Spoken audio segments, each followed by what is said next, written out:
विज्ञान दिनानिमित्त काल हनुमान टेकडी परिसरातील न्याय सहाय्यक विज्ञान संस्थेमध्ये वेगळ्या पद्धतीने विज्ञान दिन साजरा करण्यात आला।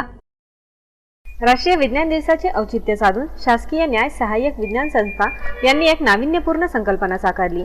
यामध्ये संस्थेने 10 वेगवेगळे गुन्हे सदृश्य स्वरूपात तयार केले होते। त्याचा तपासही विद्यार्थीच करत होते। यामध्ये वेगवेगळे गट तयार केले गेले होते। बीएससी प्रथम आणि द्वितीय वर्षाच्या विद्यार्थ्यांनी गुन्हे सदृश्य परिस्थितीत निर्माण केले व त्याचा तपास बीएससी तृतीय वर्षाच्या विद्यार्थ्यांनी केला।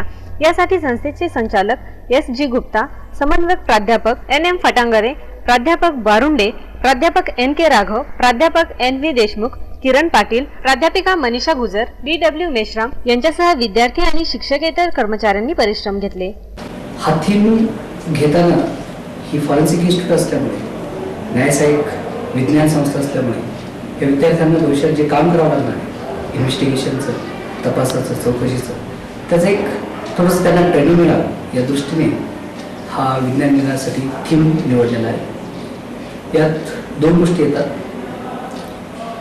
सीन रिकन्स्ट्रक्ट करणं, क्राईम सीन एखादा रिकन्स्ट्रक्ट करणं, ते काम आमच्या फर्स्ट इयर सेकंड इयरचे BSCचे विद्यार्थी आणि एक्सपर्ट टीचर्स आणि फॉरेन्सिक सायन्स विभागाचे 3 शिक्षक यांनी एकत्रितपणे केलेलं आहे।